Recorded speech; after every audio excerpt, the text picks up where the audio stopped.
Hey guys, welcome back to curiosity corner और स्वागत है आप सभी का एक और नए वीडियो में। आज का जो वीडियो होने वाला है ये है कि कहाँ से पढ़ाई की थी, कौन से रिसोर्सेज यूज किए थे, वो तो मैं आपको पहले ही बता चुकी हूँ। I will be talking about the batch I prefer और द बैच आई टुक, और कौन से टीचर से पढ़ाई की थी, ये सब कुछ एक ब्रॉड आइडिया की तरह हम इस वीडियो में कवर करने वाले हैं। So make sure you watch till the end और शुरू करते हैं आज की वीडियो को।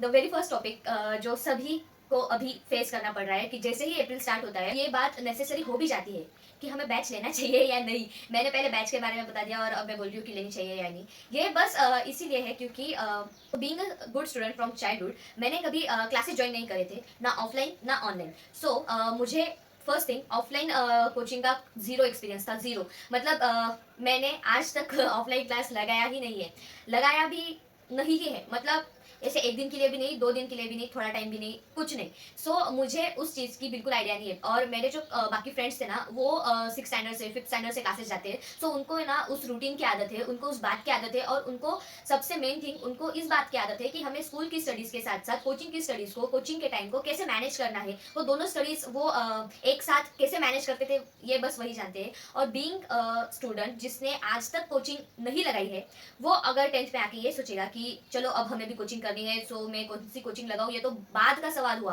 पहला सवाल ये था कि how would I manage my school with my studies, क्योंकि 10th स्टैंडर्ड में आते आते हमारे स्कूल्स भी हमको लेकर काफी सीरियस हो जाते हैं। जो आप देखोगे ना 8 या 9 के बच्चे हैं, उनको उस लेवल तक प्रेशराइज नहीं किया जाता है। उनको ठीक है बेटा, 10th में आएंगे तब समझ जाएंगे, सुधर जाएंगे। लेकिन जैसे ही आप 10th में आते हो ना, वो क्या बोलते हैं, एटमॉस्फेयर ही पूरा चेंज हो जाता है। घर का एनवायरमेंट, स्कूल का एनवायरमेंट ड्रास्टिकली डिफरेंट होता है, क्योंकि आपको है ना वो उस बात के लिए प्रिपेयर करवाना चाहते हैं, पेरेंट्स भी और टीचर्स भी, कि आपके बोर्ड्स आने वाले हैं और this is the time when you need to be serious. और मैं जानती हूँ ये वो लोग ऐसे क्या बोलते हैं, हमारी क्या बोलते केयर के लिए करते हैं।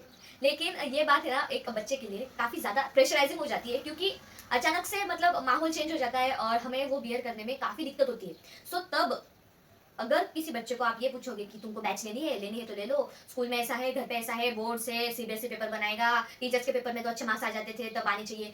ये सब प्रेशर हैंडल करना काफी मुश्किल हो जाता है। आपके स्कूल भी सीरियस हो गए हैं, आपको कोचिंग भी ज्वाइन करनी पड़ेगी, क्योंकि ना ऐसा नहीं है कि स्कूल्स में पढ़ाया नहीं जाता है। दिस इज द क्या बोलते हैं मिथ कि स्कूल्स में कुछ नहीं होता है। स्कूल में एक अच्छा खासा बेस तैयार किया जाता है, लेकिन जो हम बोलते हैं ना स्टडीज की कन्वीनियंस, वो ऑनलाइन स्टडीज से आती है या फिर ऑफलाइन स्टडीज से आती है। क्योंकि हम ऑनलाइन में ज्यादा आती है, क्योंकि हम जब चाहे वो पढ़ सकते हैं। ऑफलाइन में तो स्कूल जैसा ही होता है। हाँ, बस फर्क इतना है कि रिवीजन हो जाती है। मेरा तो पर्सनली ये था कि मैं अभी ऑफलाइन कोचिंग नहीं ज्वाइन करूंगी, क्योंकि मेरे एरिया में कोई इतना अच्छा पढ़ाता भी नहीं है और मुझे किसी का एक्सपीरियंस भी नहीं है कि मैं ये बोल सकूँ कि ये टीचर अच्छा है या वो टीचर अच्छे। नो भाई, अगर आपको एक्सपीरियंस नहीं है तो आपको जो आपने देखा है या जो क्लासेस पहले से जाते हैं उनका ओपिनियन लेना ही चाहिए। मैंने अपने फ्रेंड से भी पूछा था जिन्होंने ऑनलाइन बैचेस भी लेते, जो ऑफलाइन भी जाते थे। ऑनलाइन बहुत बच्चों ने बैचेस ले रखे थे 8th स्टैंडर्ड से, तब मुझे कोई ज़रूरत नहीं थी। 9th में भी वैसे कोई नीड नहीं लगी, क्योंकि यूट्यूब पे बहुत सारा मटेरियल ऑलरेडी अवेलेबल होता है। और मैं ये भी बोल रही हूँ कि जो लोग बैचेस अफोर्ड नहीं कर सकते या जिनको साल भर नहीं पढ़ना है, एंड में ही पढ़ना है, भाई कोई प्रॉब्लम ही नहीं है। क्योंकि सब लोग लास्ट लास्ट में जब पेपर होता है ना, सब लोग ऑन आके इन द सेंस यूट्यूब पे लाइव आके आपको पढ़ाते हैं फ्री में। आपको तब मटेरियल मिलने ही वाला है। लेकिन अगर आप चाहते हैं कि आप कंसिस्टेंटली स्टार्टिंग से पढ़ाई करें, then batch is a very good option. और स्पेसिफिकली मेरे हिसाब से या फिर मेरी मानो तो online batch is the best option, क्योंकि ऑफलाइन में भी ना थोड़ा सा डिस्ट्रैक्शन होता है, ये मस्ती होती है, फ्रेंड्स होते हैं, जाने का टाइम, आने का टाइम, और वो हमारे शेड्यूल के साथ भी अलाइन नहीं होता है। जैसे कुछ बच्चे होते हैं जो स्कूल से आने के बाद भी फ्रेश होते हैं, जो तब भी पढ़ सकते हैं, और कुछ मेरे जैसे लोग होते हैं जिनको स्कूल से आने के बाद 2-3 घंटा रेस्ट करना पड़ता है, एक अच्छी नींद लेने के बाद ही वो कॉन्सेंट्रेट कर पाते हैं। हमारे लिए टाइम कन्वीनियंट होना चाहिए, प्लेस कन्वीनियंट होनी चाहिए, ट्रैवलिंग का बहुत मतलब बहुत मेस हो जाएगा। इससे अच्छा है कि आप एक अच्छी सी ऑनलाइन बैच ज्वाइन करो, क्योंकि आप वो लेक्चर जब चाहे तब देखो, लाइव देखना है लाइव देखो, नहीं देखना है तो बाद में देख लो, सुबह देखना है सुबह देखो, शाम को देखना है शाम को देखो। आपकी स्कूल टाइम के हिसाब से वो अरेंज, आपको मतलब कोई प्रॉब्लम ही नहीं है उसका, आप एक यूट्यूब वीडियो की तरह उसको अच्छे से चला सकते हो। ऑनलाइन बैच में भी 2 बिग प्लेयर्स है। अभी मैं नाम ले रही हूँ जस्ट बिकॉज कि सबको पता है यार, और ये पर्सनली मेरा ओपिनियन है, मुझे किसी टीचर को हेट नहीं करना है, बस मैं मुझे जो लगा, क्योंकि मुझे स्पेसिफिकली मैं बोल रही हूँ नेक्स्ट टॉपर्स और पीडब्ल्यू, ये 2 ही फेमस प्लेटफॉर्म्स है। बाकी बहुत है, लेकिन फेमस की मैं बात कर रही हूँ जितना मैंने सुना। नेक्स्ट टॉपर्स का क्रेज अभी फिलहाल थोड़ा ज्यादा ही बढ़ गया है, I don't know why. Being a PW student, a loyal PW student, मैं आपको यही एडवाइस करूंगी कि you should purchase a batch from PW, और स्पेसिफिकली उड़ान बैच। 10th की बैच का नाम ही उड़ान बैच है, जिनको नहीं पता, उड़ान बैच ही ज्वाइन करो। क्योंकि मैं आपको डिफरेंशिएट करके बता सकती हूँ। नेक्स्ट टॉपर्स एक बहुत अच्छा प्लेटफॉर्म है, मुझे उन टीचर्स के लिए या फिर उस प्लेटफॉर्म के लिए कोई हेट नहीं है, लेकिन जब आप डिफरेंस करने जाओगे कि एक साइड में नेक्स्ट टॉपर्स और एक साइड में पीडब्ल्यू, क्लियरली पीडब्ल्यू जो है ना वो बेटर है। मैं आपको रीजंस बता सकती हूँ। देखो, पीडब्ल्यू में साइंस को पढ़ाने के लिए 3 टीचर्स है, फिजिक्स केम और बायो के लिए अलग अलग टीचर्स है, और वो भी उन सब्जेक्ट्स में स्पेशलाइज टीचर्स है जिनका एजुकेशन ही उस सब्जेक्ट में है। तो उनकी जो टीचिंग की मेथोडोलॉजी है और उनका जो एक्सपीरियंस है वो उनको काफी ज्यादा हेल्प करता है एज कम्पेयर टू अगर आप नेक्स्ट टॉपर्स में देखोगे। नेक्स्ट टॉपर्स में साइंस पढ़ाते हैं प्रशांत भैया, जो कि एक इंजीनियर है। और मेरा इस बात में कोई ये नहीं है कि इंजीनियर्स टीचिंग नहीं कर सकते, ऐसा नहीं है, लेकिन जस्ट मैं बोल रही हूँ, उनका जो बात मुझे लगी वो ज्यादा उनका कंटेंट है ना नेक्स्ट लेवल होता है। मैं ये बात एक्सेप्ट करूंगी कि जो कंटेंट प्रशांत भैया के पास है वो पीडब्ल्यू के टीचर्स के पास नहीं है, ऐसी बात नहीं, लेकिन उनकी जो क्वेश्चंस की रिसर्च है, जिनको पेपर लीकर एंड ऑल ये सब बोलते हैं, क्वेश्चंस की रिसर्च बहुत अच्छी है। लेकिन जो हम बोलते हैं ना कि बच्चे के दिमाग में कॉन्सेप्ट बिल्ड करवाना या उसको वो बात अच्छे से समझाना, वो उस बात में मुझे समृद्धि मैम बायो के लिए, रक्षक सर फिजिक्स के लिए और सुनील भैया केमिस्ट्री के लिए बेस्ट लगे। और कुछ बच्चे हैं जिनको सुनील भैया से समझ में नहीं आता है, मुझे भी स्टार्टिंग में सुनील भैया से समझ में नहीं आया था, ट्रूली मैं ये बात बोल रही हूँ। तो मैंने भी स्टार्टिंग में सानिया मैम के लेक्चर्स देखे थे, लेकिन बाद में अगर आप सुनील भैया का कंटेंट देखने जाओगे ना, काफी डीप पढ़ाते हैं। एनसीईआरटी की ऐसी कोई लाइन, कोई रिएक्शन, कोई एक्टिविटी कुछ नहीं है जो सुनील भैया ने क्लास में कवर नहीं करवाया या तीनों पीडब्ल्यू के टीचर्स ने कवर नहीं करवाया। रक्षक सर की फिजिक्स इतनी मतलब सॉर्टेड है ना कि तुमको उस सब्जेक्ट में कोई बर्डन कभी फील ही नहीं होगा। उनके कुछ फॉर्मूलाज है या फिर कुछ ट्रिक्स है जिनको वो वेपन्स बुलाते हैं, तुमको वो बात एकदम क्रिस्टल क्लियर हो जाएगी। और मेरी मानो, स्टार्टिंग से मैंने फोकस किया है कंसेप्ट पे। मैंने क्वेश्चन प्रैक्टिस ज्यादा नहीं की थी, साइंस के लिए भी नहीं, किसी क्वेश्चन के लिए, किसी सब्जेक्ट के लिए। मैथ्स के लिए वही प्रॉब्लम है मेरा, क्योंकि I personally focus on concepts rather than questions. So maths का छोड़ दो।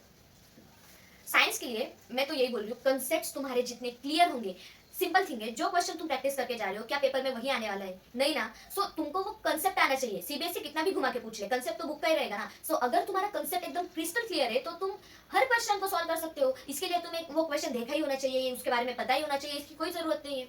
और रही बात एसएसटी के लिए, भाई the God of SST Digraj sir, उनके आगे कोई कुछ बोल नहीं सकता। मैं भी कुणाल सर से नहीं पढ़ी हूँ, भले ही मैंने उड़ान बैच लिया था, मैंने साइंस के लिए कंप्लीटली उड़ान बैच फॉलो किया, लेकिन एसएसटी के लिए मुझे कुणाल सर का कुछ समझ में नहीं आ रहा था। और 9th में मैंने एसएसटी दिगराज सर से ही पढ़ी थी, और मैं भी आपको यही बोलूंगी कि दिगराज सर से ही पढ़ो। और अगर किसी को यह डाउट है कि उनके लेक्चर्स कहाँ मिलेंगे, सोशल स्कूल बाय अनअकैडमी, इस चैनल पे जाके तुमको 3-3 घंटे का लेक्चर मिल जाएगा। और अगर तुम उसको 1-1 घंटे में डिवाइड करो, 3 लेक्चर में 1 चैप्टर, ये भी बैच में इतना ही होता है। बैच में कुछ तुमको ज्यादा नहीं पढ़ा देंगे, और वो काफी अच्छे लेक्चर्स है। चाहिए तो वन शॉट्स देखो, बहुत बहुत बहुत मटेरियल है। सो एसएसटी के लिए only go for Digraj sir, ये मैं बोल रही हूँ, मतलब Digraj sir is the best. और रही बात मैथ्स की, सेम थिंग गोज हियर। यहाँ पे भी मैं यही बोलूंगी कि शोभित भैया की रिसर्च ठीक है, मैंने उनके ज्यादा वीडियोस नहीं देखे, लेकिन उनका जो समझाने का तरीका है या वो क्या बोलते हैं सॉल्व करने का स्टाइल है, वो मुझे उतना समझ में नहीं आता है। रीजन बीइंग कि वो ना क्या बोलते हैं हम किसी टीचर के साथ आपकी अटैचमेंट बहुत अच्छी होती है, या वो आपको ज्यादा अच्छे से क्रैक कर पाते हैं कोई कोई टीचर्स। सो वैसा है ऋतिक सर के केस में। ऋतिक सर मैथ्स के लिए बेस्ट टीचर है आपके लिए। रीजन मैं बताती हूँ कि जब आप क्वेश्चन सॉल्व करते हो ना, वो अगर आप एक बार आपने बैच ले लिया है या फिर आपने ऑनलाइन कोई वीडियो देखा है, just go through the questions. उनको एक बार आप गूगल पे सर्च करो, आपको पता चल जाएगा कि उनका सोर्स क्या है। मतलब model answer papers, R D Sharma, R S Agarwal, Oswal, जितने भी पब्लिकेशन है, एग्जाम्पलर भी, एनसीईआरटी भी, सारे इंपॉर्टेंट क्वेश्चंस उन्होंने बहुत अच्छे से कवर करवाए हुए। और वो लेवल इस तरह से इंक्रीज करते हैं कि आपको खुद पता नहीं चलता कि मेरे से ये क्वेश्चन कैसे बन गया, वो बन जाते हैं। मतलब आप अगर डायरेक्टली कोई बुक सॉल्व करने बैठोगे ना, आपसे नहीं बनेगा, लेकिन अगर आपने एक बार उनका लेक्चर देखा है तो तुम डेफिनेटली वो क्वेश्चन बना लोगे। तुम्हें मतलब वो बात आ जाएगी कि क्वेश्चन को देखना कैसे है, उसमें क्या ढूंढना है और उससे क्या इंटरप्रेट करना है। ये बात मुझे बीइंग अ स्टूडेंट जिसके 8th स्टैंडर्ड में 9th स्टैंडर्ड में सारे ग्रेड्स लो गए थे just because of one subject maths, मैं जानती हूँ मैथ्स ने मुझे कितना परेशान किया है। I use to hate maths till the starting of class 10th, लेकिन I trusted him and literally मेरे मैथ्स में कितने आते हैं कितने नहीं आते हैं आई रियली डोंट केयर, क्योंकि मुझे पता है मेरा वो सब्जेक्ट काफी वीक है। मेरे बेसिक्स भी क्लियर नहीं है, क्योंकि जो टीचर थे ना हमारे स्कूल में 8 और 9th में अच्छे थे, 9th में बहुत अच्छे थे। 8th स्टैंडर्ड में जो हमें टीचर मिले थे ना, उन्होंने इस प्रकार मैथ्स की वाट लगाई थी कि मुझे उस सब्जेक्ट से ही नफरत हो गई थी। सो इसीलिए हर किसी का प्रॉब्लम होता है। उन्होंने ऋतिक सर की मैं बात कर रही हूँ, 10th में इतना अच्छे से समझाया। स्कूल में हमें कोई सपोर्ट मिला ही नहीं, हमें बस एनसीईआरटी पढ़ाई गई स्कूल की तरफ से। ये मैंने आपको रेफरेंस बुक भी दिखाई थी, वो बीके सिंह। ली थी हमने, लेकिन हमारे स्कूल में हमें बस एनसीईआरटी का सपोर्ट मिला और कुछ नहीं मिला। हमारे डाउट्स क्लियर, छोड़ो वो जाने दो, मेरी स्कूल की बात है। ये मैं आपको अच्छे से बोल रही हूँ, वो सबसे पहले आपको, और वो बंदा आपको इतना अच्छे से मोटिवेट कर देगा ना कि आप खुद एटलीस्ट एक बार तो कहोगे यार ट्राई तो कर लूँ, नहीं बना ठीक है ट्राई तो कर लूँ।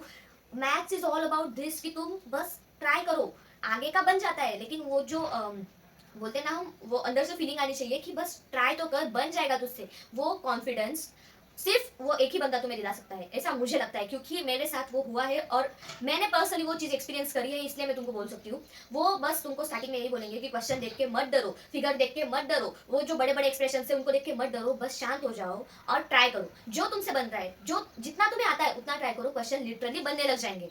सो इसीलिए, और कोई सब्जेक्ट रह गया, हिंदी के लिए मैंने कोई भी बैच फॉलो नहीं करी थी। हिंदी के लिए मैं आपको टीचर सजेस्ट कर देती हूँ। क्या नाम है उनका, रूपाली वर्मा करके एक मैम है, मैग्नेट ब्रेन्स पे वो पढ़ाया करते थे। She is the best one. Hindi के लेक्चर्स उनके देख लो, एक्सप्लेनेशन से उनके, अभी वो शायद किसी और प्लेटफॉर्म पे पढ़ाने लग गई है, लेकिन उनके वीडियोस देख लो। और उन्होंने वो क्या बोलते हैं एक्सरसाइजेस भी करवाए, बस पेपर के पहले दिन उनको देख लो, एक बार वो स्टोरी को अच्छे से समझ लो, तुमको बाद में कुछ करने की जरूरत नहीं है, किसी बैच में एनरोल करने की जरूरत नहीं, कुछ नहीं, हिंदी तुम्हारा सॉर्टेड हो जाएगा। और अगर हिंदी ग्रामर के लिए कुछ चाहिए, सो हिंदी अध्यापक is the best YouTube channel which I have experienced. So तुम उसको डेफिनेटली ट्राई कर सकते हो। सच में काफी अच्छा पढ़ाया उन्होंने, मैंने भी बहुत जगह से रेफरेंस लिया था। सो सबने यही सजेस्ट किया कि आप हिंदी अध्यापक से पढ़ो, और मैं भी आपको यही सजेस्ट करूंगी, हिंदी अध्यापक is best for Hindi grammar. और हिंदी लिटरेचर के लिए go for Rupali Verma ma'am. Magnet brains आप सर्च कर सकते हो, आपको मिल जाएगा। और रही बात इंग्लिश की, इंग्लिश में हमारी स्कूल की फैकल्टी साइंस और इंग्लिश में काफी अच्छी थी, सो हमें ज्यादा सपोर्ट की जरूरत नहीं पड़ी। लेकिन इंग्लिश के लिए फिर भी अगर तुमको कुछ चाहिए, Anurag sir from PW, he is the best teacher available for English class 10th।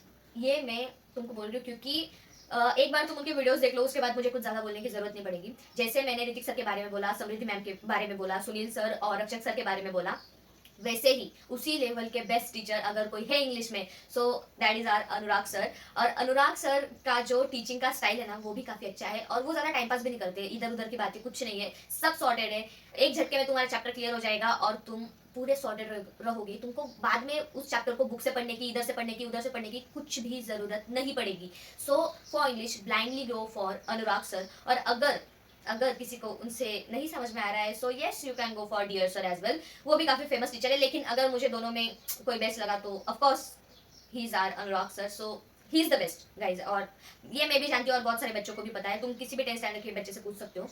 सो उड़ान बैच की यही बात मुझे काफी पसंद आती है।